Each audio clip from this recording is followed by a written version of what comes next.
Messy morning commute. Snow turns roads into a slippery mess. So it's a reminder for people to realize we've got to slow down. Plus, flickering faith. This is just incredibly stupid. They can't even keep the power on in this little town. Utility customers fed up with constant interruptions. And Giving Tuesday, the world's largest movement of generosity. It's really, really amazing when you think about, what's going on, some of the challenges that Canadians feel with the economy today.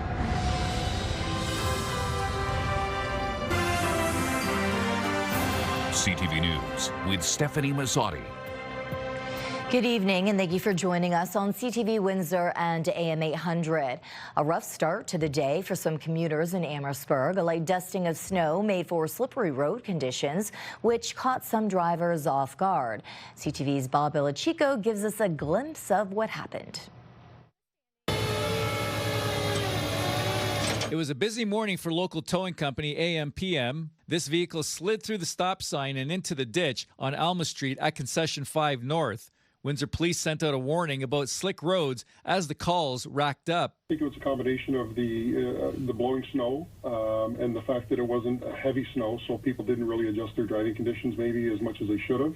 And we just got caught there. Amherstburg Fire received 5 calls this morning, 4 on Alma alone. 9 vehicles involved, all minor injuries, 1 person sent to hospital with non-life-threatening injuries. It's a reminder for people to realize we've got to slow down and adjust our driving to the conditions that they're finding.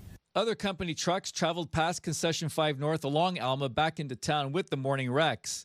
Now, recent snow, along with a chance of flurries and sub-zero temperatures in the forecast, reminds us winter is around the corner, less than 3 weeks away. So, we always remind people, snow tires are always important.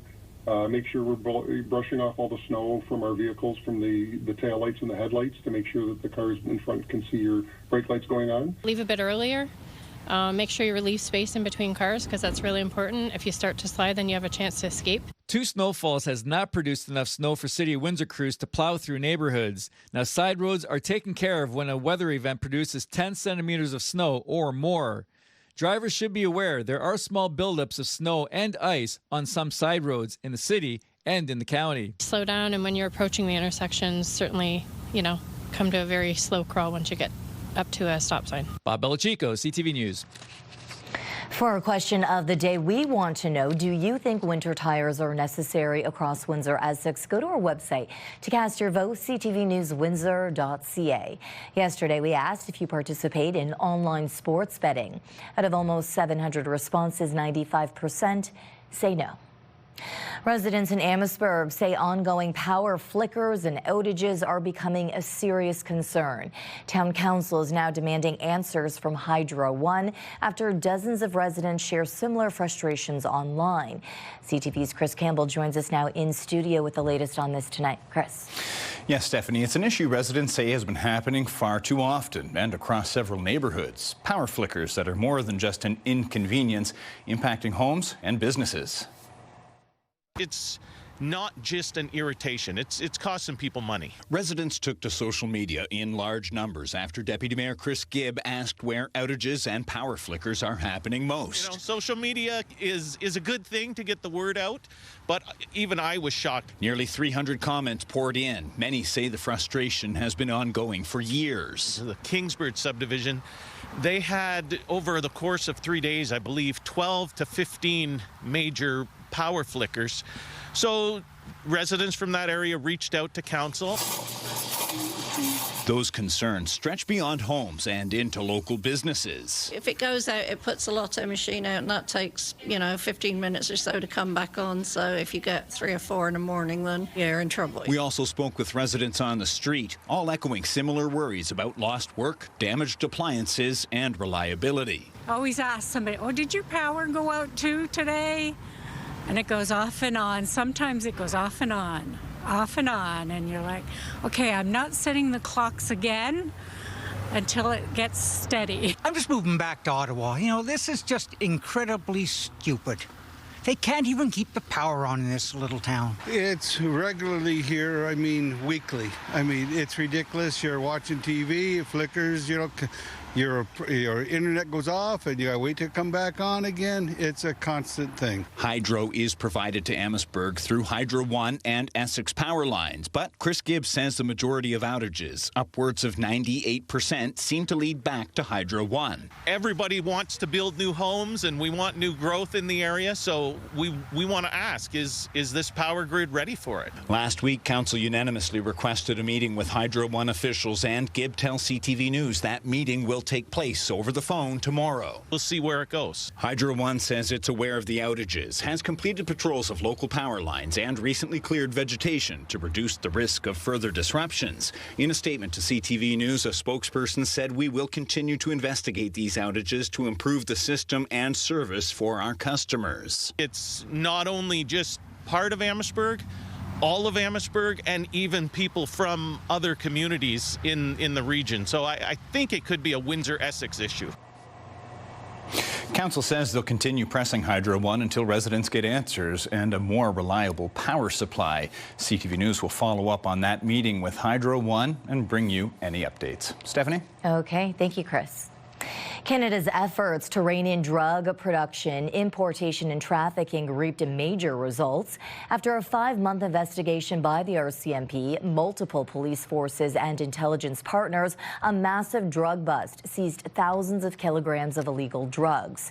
CTV's Judy Trin on the operation, the drugs and the widespread problem. These investigations took place on opposite ends of our province. For months, police across Canada, in big cities and small towns, have been targeting organized crime. We did find this group had certain photos or emblems. Between May and October, a joint strike force of more than 100 police agencies focused on taking illegal fentanyl off the streets.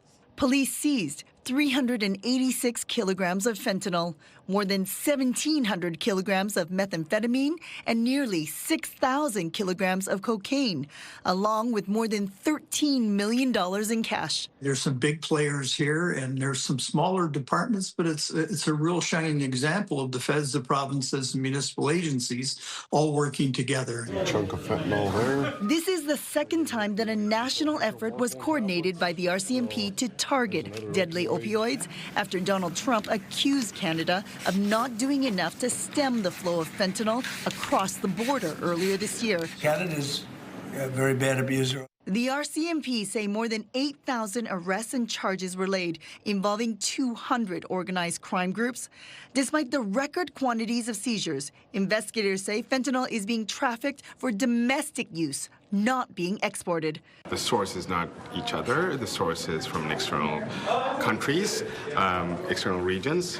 So fentanyl is not going certainly from Canada to the U.S. The RCMP say China continues to be the biggest source of precursor chemicals that go into the making of illegal fentanyl.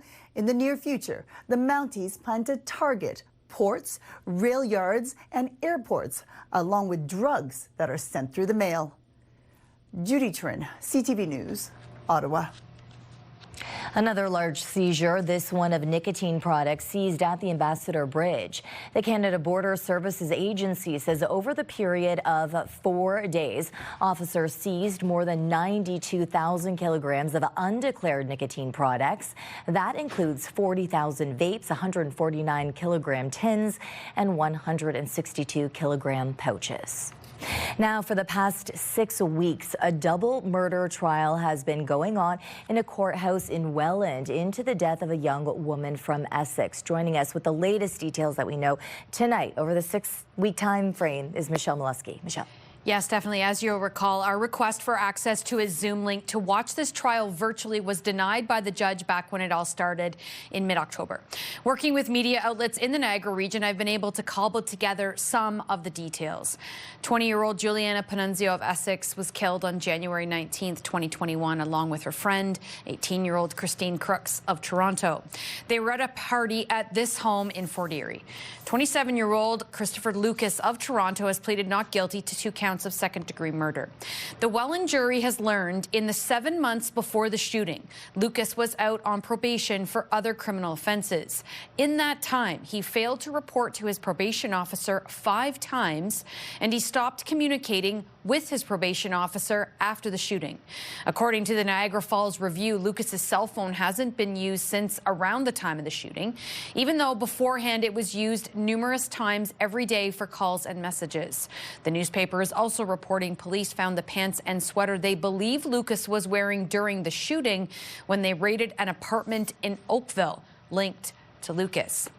Now, every day the Welland court sends me the day's exhibits presented to the jury. So far, there are already 121 exhibits. But because this is a jury trial, it would be irresponsible for us to report only on the exhibits because there's no context, testimony, or details to go along or explain the images.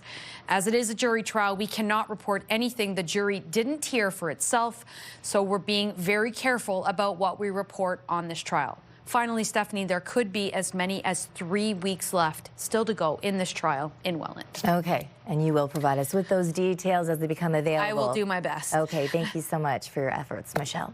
CTV meteorologist Gary Archibald joins us now for a first look at the weather tonight. Gary, we're talking about these cold temperatures. Cold and damp. Good evening, Stephanie. Good evening, folks. The good news part of this story is this major system that's ramped up along the coast. It's a nor'easter headed towards Atlantic Canada, the Maritimes collectively, as well to our east. Meanwhile, we are looking at mid to high level cloud in place. It's been a gray, cold day, and it will be colder tomorrow morning, in fact, with wind chill values possibly in the lower teens. I'll talk about flurries and the potential of seeing temperatures get even colder in the next 48 hours. That's all coming up. For now, I'll send it back to you at the desk. Ontario Premier Doug Ford says he is standing by his threat to remove Diageo products from LCBO shelves if the company moves forward with the closure of its Amherstburg bottling plant in February of 2026. As reported Monday, just over 200 employees of Diageo voted 89% in favor of an agreement for closure. Ford threatened the company back in October when the closure was first announced. When asked to comment on the closure agreement, the Premier's office issued this statement. The Premier has been cleared unless Diageo reverses its decision to close its Amherstburg plant. All options, including removing its products from LCBO shelves, are on the table. Our government will always have the backs of Ontario's workers. The statement goes on to say no decision on products will be made until February. Now, hot off the line, the first 2026 Dodge Charger Scat Packs rolled off the assembly line in Windsor today. Joining me now with the latest on this tonight, CTV's Robert Lothian. Robert. Yeah, Stephanie, this is a move that has been highly anticipated both by car fanatics as well as workers here in our region. It's the newest two-door vehicle in what Dodge calls the Charger multi-energy lineup. Now, the company is billing this as more than your typical muscle car with 550 horsepower and the ability to hit 60 miles per hour in just under 4 seconds.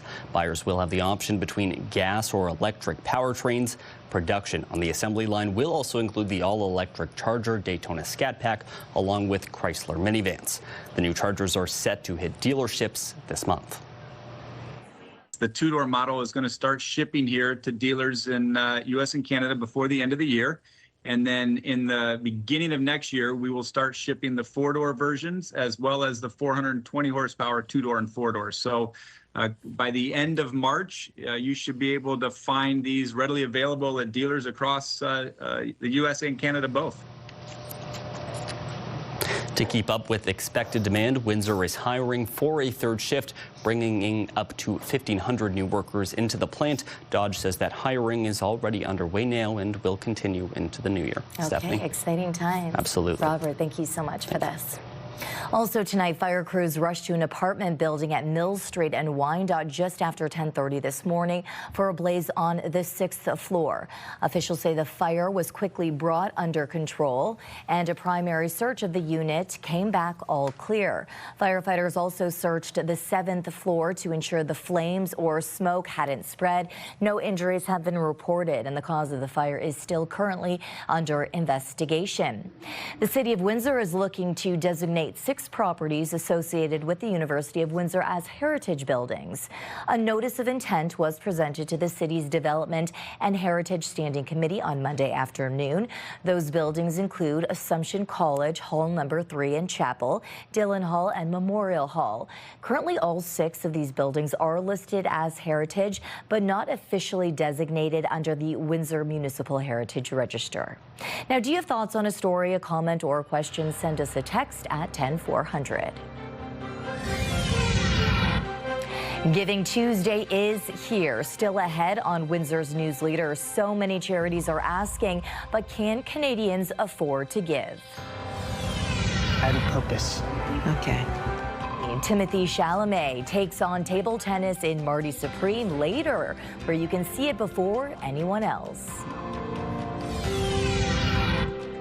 And double-double dominator tomorrow. Meet the local player dominating the paint. 7 in a row and still counting. That's tomorrow at 6 on CTV News.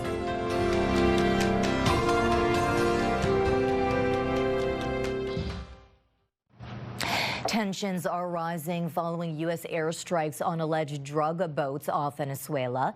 Now, President Trump is threatening to target traffickers on land as well. And with confirmation of the second strike, lawmakers from both parties are demanding answers. NBC's Ryan Nobles has more from Washington. It's nice to be with you. President Trump defending his administration as lawmakers ramp up scrutiny and question the legality of a second strike on an alleged drug boat near Venezuela in September. I can say this, I want those boats taken out. And if we have to, we'll attack on land also, just like we attack on sea. The second attack coming after 2 people survived the first strike, according to a U.S. official and a source familiar with the Pentagon's actions. Defense Secretary Pete Hegseth at the cabinet meeting today, doubling down on attacks on boats the administration says carry drugs. We've only just begun striking narco boats and putting narco terrorists at the bottom of the ocean because they've been poisoning the American people. The White House says that Admiral Frank Bradley ordered the second strike. He was the head of the Joint Special Operations Command at the time. A couple of hours later, I learned that that commander had made which he had the complete authority to do, and by the way, Admiral Bradley made the correct decision to ultimately sink the boat and eliminate the threat. But the Washington Post reported that Bradley complied with an order from Hegseth to, quote, kill everybody. NBC News has not confirmed that. In September, Hegseth told Fox News he watched the strike live. We knew exactly who was in that boat, we knew exactly what they were doing, and we knew exactly who they represented. Now lawmakers on both sides of the aisle are looking into whether the second strike constituted a war crime. I think both strikes are actually illegal. I don't think you can just name people and say, well, they've got drugs. Well, where's the proof? That's an allegation. With both the House and Senate starting investigations into the so-called double tap. I'm not going to prejudge any of that. As you know, both of the Armed Services Committee and the Senate and the House will be having hearings on this to review, and that's their role. The ranking member of the House Armed Services Committee says that he is expected to get a briefing from Admiral Bradley soon. Meanwhile, Secretary Pete Hegseth is expected to speak with lawmakers as well, according to 2 sources. Ryan Nobles, NBC News, Washington. Holiday shopping is now underway, and many Canadians are adjusting what they are planning to buy and how much they are willing to spend. CTV's Adrian Gobriel has more on what's behind the decisions. December has arrived, and with it, a flurry of Canadian consumers. I'm sticking to a budget, trying to get really good deals, yeah. A survey by the Bank of Montreal has found that 3 in 5 Canadians are adjusting their holiday spending amid tariff concerns, with 37% focusing on made-in-Canada gifts. Being a bit patriotic about, how they want to spend their money over the holiday season to sort of give back into the Canadian economy. The economic headwinds from inflation to debt levels are causing some to keep a tighter grip on their wallets. What consumers are saying, the top of the list is to save money this holiday season. And so if you're going to be marketing online for Cyber Monday, I suspect you're going to be bringing out your best deals. And cost-conscious Canadians are shifting purchase priorities. This survey by the Business Development Bank of Canada says the average household is spending just over $940 this year. More than half of that is expected to go towards Canadian products, contributing to $11 billion to Canada's GDP while supporting thousands of jobs. Canadians are really being mindful of how they're going to spend their money over the holidays and where they want to put their money. And I think for a large chunk, it still is going to be around supporting, Canadian businesses. Financial experts say taking the time to map out your shopping list as well as planning your purchases in advance are key to keeping a cap on your budget. Try and avoid those impulse buys and last-minute shopping. The calendar has now turned to December, and for those celebrating, the clock is officially ticking to get your gifts. Adrian Gobriel, CTV News. And today marks Giving Tuesday, a global movement encouraging generosity at the start of the holiday season. But with so many organizations asking for help and the pressure of rising prices, how are people deciding where and how to give? CTV's Sanjay Meyer joins me to explain. Sanjay. Yeah, Stephanie, for a lot of local organizations, Giving Tuesday is the biggest fundraising day, or one of the rather, of the year. But with inflation and rising costs, there's a question right now about whether Canadians can keep supporting the causes they care about. It seems endless, the number of organizations making an appeal to the public for Giving Tuesday, a global day of generosity encouraging people to donate, volunteer, or support causes they care about, taking place the Tuesday after American Thanksgiving as a counterbalance to Black Friday and Cyber Monday. I'm Kyle Kutstra, president of the Windsor Symphony Orchestra Board of Directors. I'm Becky Parent. I'm the executive director of Big Brothers Big Sisters of Windsor, Essex. I'm Lynette Bay. I'm the executive director for the Windsor Essex County Humane Society. And I invite you to take part in Giving Tuesday. Giving Tuesday. Please give for our Giving Tuesday campaign. But with so much financial uncertainty and the cost of everything rising, are people actually giving on Giving Tuesday? It's really, really amazing when you think about, what's going on, some of the challenges that Canadians feel with the economy today. Despite economic turbulence, new data from BMO shows 65% of Canadians plan to give back this holiday season. About half say they're giving to support causes they care about, but many are feeling stretched, and nearly a third expect to donate less this year. There are a lot of different charities and a lot of different community organizations that are really important to many people, and I think this time of the year just gives them that spirit. While many Giving Tuesday campaigns ask for general donations to keep programs running, often with the added incentive of matched contributions, others have very specific needs, such as the Downtown Windsor Community Collaborative, raising money to turn this building into a new community center in Windsor's core. This will provide another opportunity for neighbors to gather, have a safe space. Every neighborhood, good neighborhood, needs a great park, a good elementary school, and a community center. But no matter where people choose to give, nonprofits say every dollar helps strengthen their community as a whole. This is for us all to enjoy together. And one of the biggest upgrades planned for that new community space you saw there is a neighborhood laundromat, something the collaborative says is badly needed, calling the downtown a laundry desert. Meanwhile, Hospice of Windsor Essex is asking residents to give your night with a $150 donation that would cover one night of care and comfort for a patient and their family. And at the Windsor Essex Humane Society, donations are helping to make life cozier for cats in their care. Just a few of the many examples where your dollars could go for Giving Tuesday. Yeah, and as we know, every dollar counts. And if one of those organizations you are not super supportive of, you have something in mind, go online, look. As you said, there's plenty of Giving Tuesday charities and stuff that you can help out. And a lot of those dollars being matched as well. So yes. Again, no shortage. So important. Okay, Sanjay Maurer tonight. Thank you for this. Thank you. More homes are hitting the market in Windsor, Essex, but fewer are actually selling. In November, 830 new listings hit the market. market down just over 3% from last year when 858 homes were listed. Realtors say it's part of a slow cooling trend as the market evens out. Sales also dipped 370 homes sold last month, a 6.8% drop year over year. Realtors point to hesitancy in the market as buyers hold off. The average price came in at $552,000. That's down 5.6% from last November. A major change in the Canadian banking landscape as Laurentian Bank is being split up and sold. The 175-year-old bank's commercial operations are being sold to Fairstone Bank of Canada for $1.9 billion. Meanwhile, National Bank is buying the retail and commercial business segment for roughly book value. Neither Laurentian's 57 branches or its employees will be transferred to National Bank. And no competing bids have emerged for the historic Hudson's Bay Royal Charter of 1670, clearing the way for the Thompson and Weston families to purchase the artifact. The families had planned a joint starting bid of $18 million in the auction, which is scheduled for tomorrow. With no other bidders, they are expected to be named the owners of the charter. The families have indicated they will donate the artifact to the Canadian Museum of History.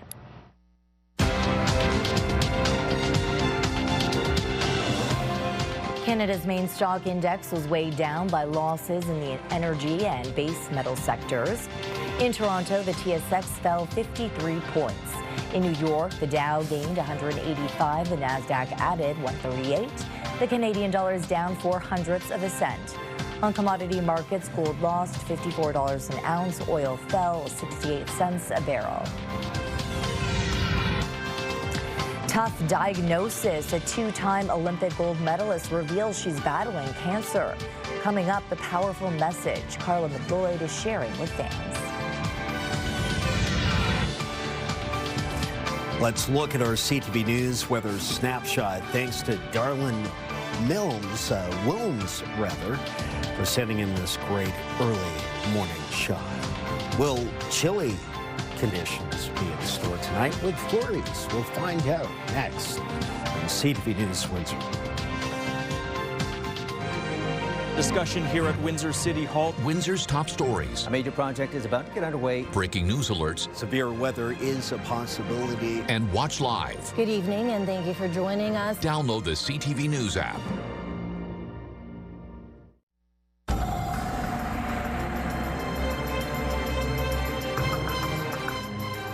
Cold out there. This is a shot today, this afternoon. But Gary, as Bob mentioned earlier today, a number of crashes after that dusting of snow this morning.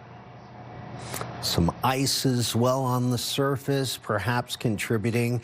And, the first snows of the season oftentimes lead to problems, but hopefully people will just give themselves extra space on the road, extra time, that sort of thing, and be vigilant in the process of getting to and from places you need to be safely. Today was below seasonal by about 4 degrees, reached a high just shy of 0 degrees, still damp and cold. Air quality is decent under mostly cloudy conditions, although towards dusk we got into a little breakage of the mid-level cloud.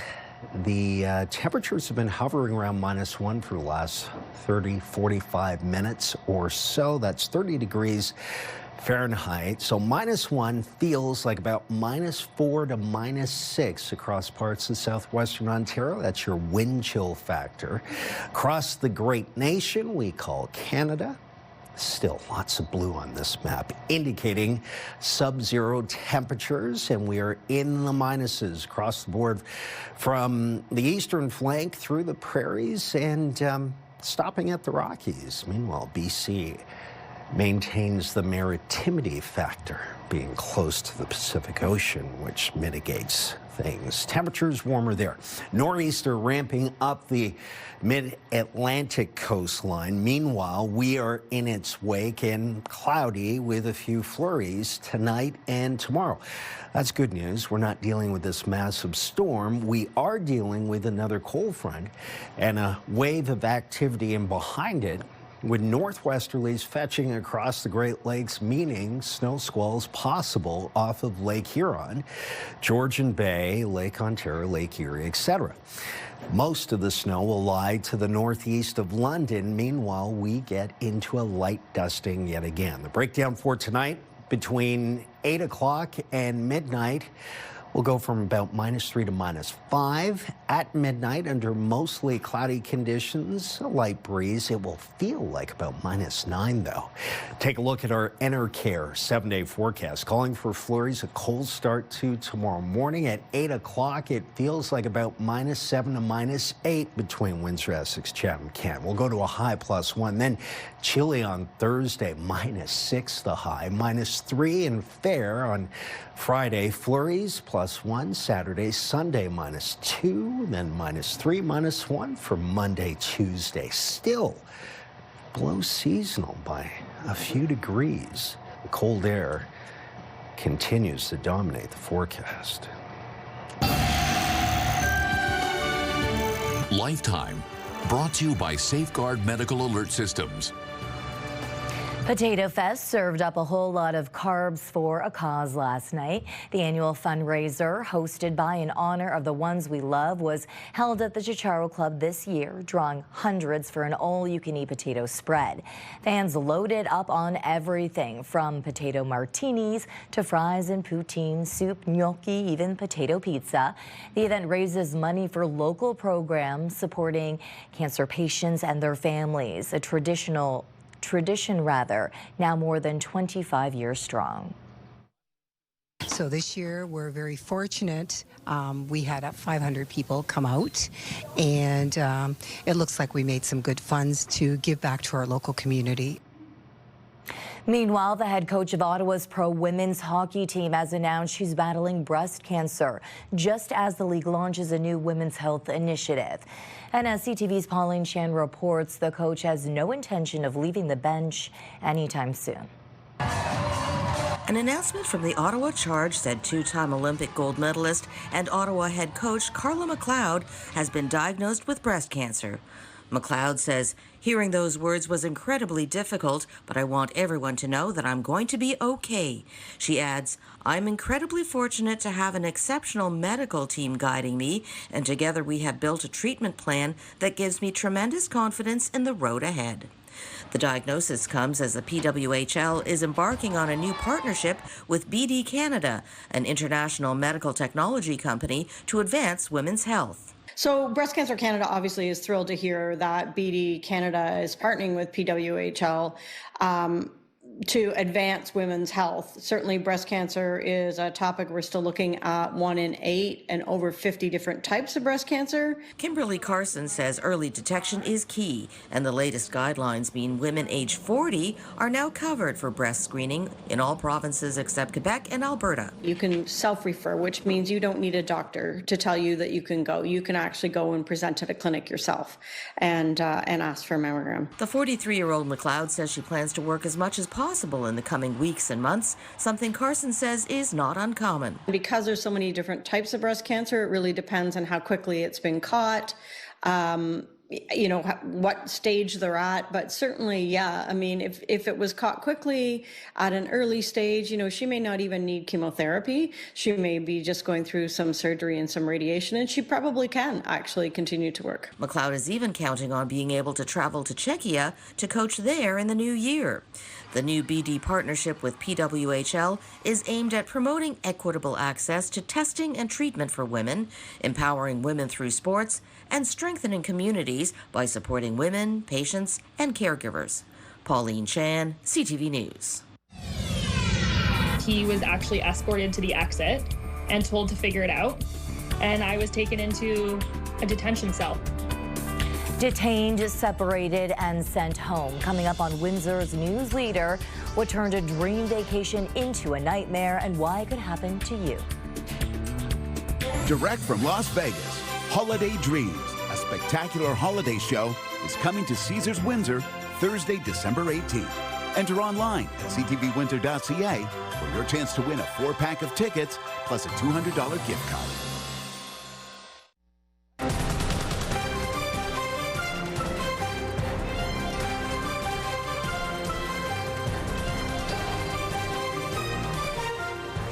A Canadian woman says she was recently detained when she tried to get into a foreign country with a damaged passport.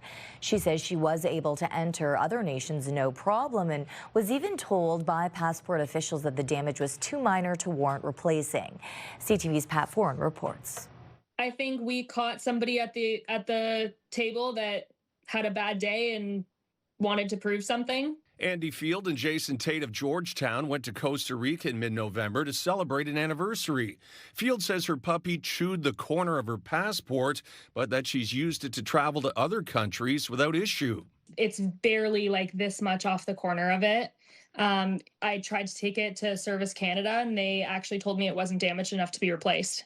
So I've had it for 5 years. We've traveled to 7 different countries with it. But when she landed at the Liberia airport in Costa Rica, a staff member said her passport was too damaged to enter the country. She was held in detention for 24 hours and told she would have to fly home. He was allowed in the country. I was not. So he was actually escorted to the exit and told to figure it out. And I was taken into a detention cell. Tate says they tried to stay positive, but the situation escalated quickly. They brick-walled us every single time we tried to talk to them or communicate with them.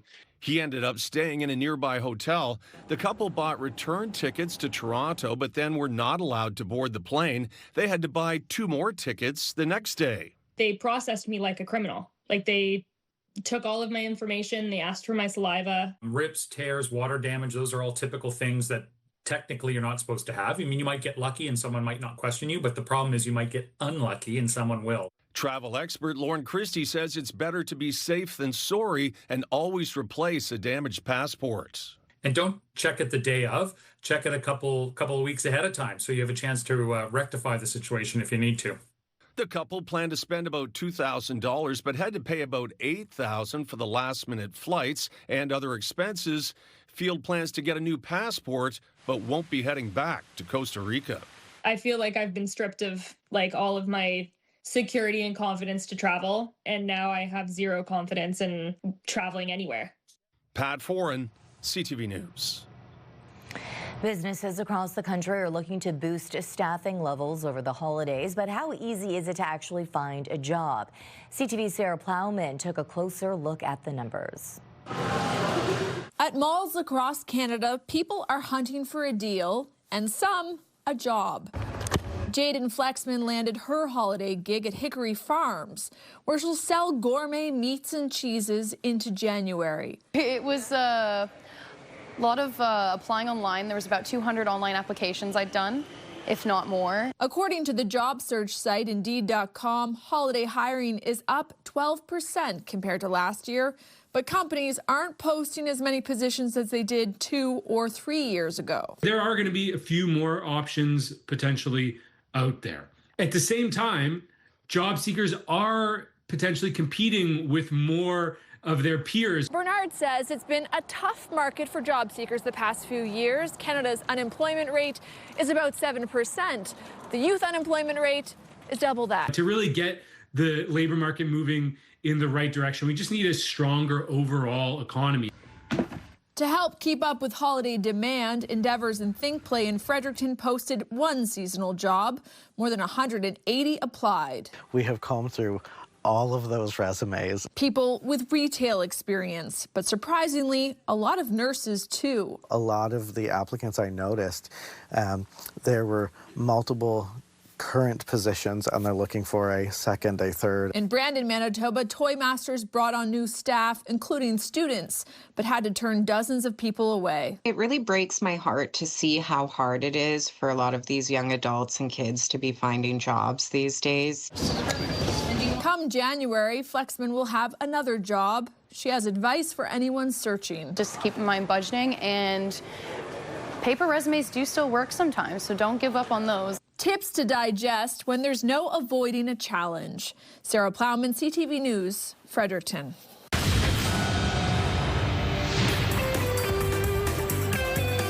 The Windsor International Film Festival is offering movie fans a rare treat, a one-night-only advanced screening of Marty Supreme, one of the most talked about films of the year.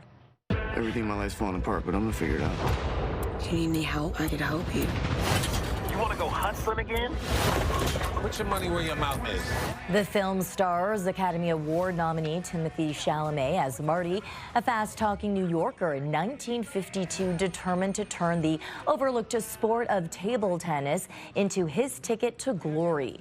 Marty Supreme is described as a bold, kinetic portrait of ambition, resilience, and chasing your dream, no matter how small the stage.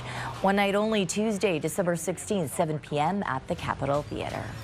And Windsor is gearing up for a night of big laughs this summer.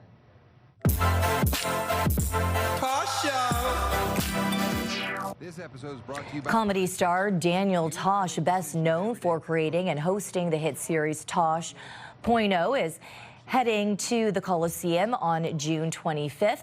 Tosh's stand-up career took off after his breakout on The Late Show with David Letterman, and he's since delivered multiple acclaimed Comedy Central specials. Fans can also catch him on his latest hit, The Tosh Show podcast. Tickets for his Windsor performance go on sale this Friday. Cancer for a Cause is back for its 22nd year. Join us as we broadcast live from Devonshire Mall. We'll be collecting cash and non-perishable food items for the Society of St. Vincent de Paul. We need your help, generosity, and goodwill. Visit us online for more information.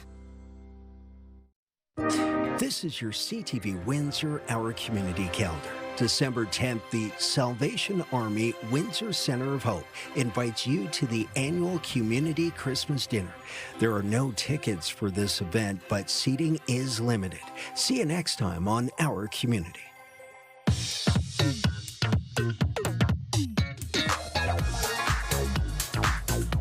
It's time to check in on what's happening now with Melanie Kenner. Melanie, you have an update on a theft case from Windsor Police. That's right, and police have now charged a 44-year-old man who was wanted for several theft-related offenses. Police say the suspect was caught on video leaving a Walker Road business with a stolen vehicle on June 29th. Officers say he then went to a secure compound on Central Avenue and was loading stolen property into that vehicle.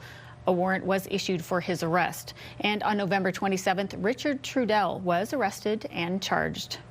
We've got more details on what happened at ctvnewswindsor.ca. And Melanie, we also have a story on our website with some useful tips on how to use roundabouts. Yeah, for sure. So LaSalle police have issued some reminders for drivers since there are 4 roundabouts in the area.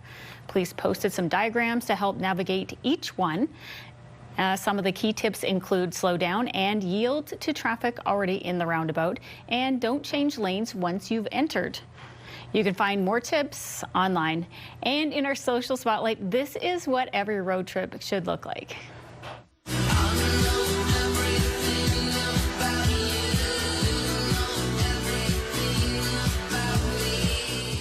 See, these two look like they're having a great time, loving life, and dancing like nobody's watching.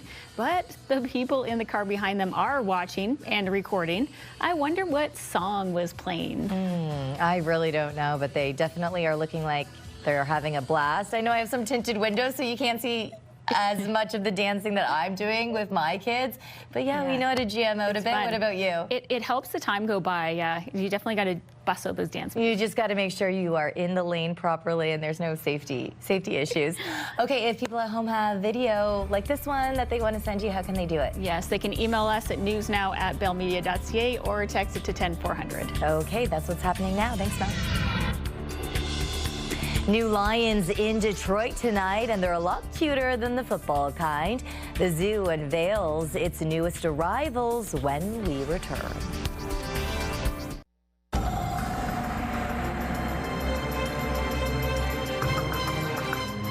Gary, I'm blessed enough to keep my car in a garage at home, but when I had to use the CTV truck today, I had the snow brush.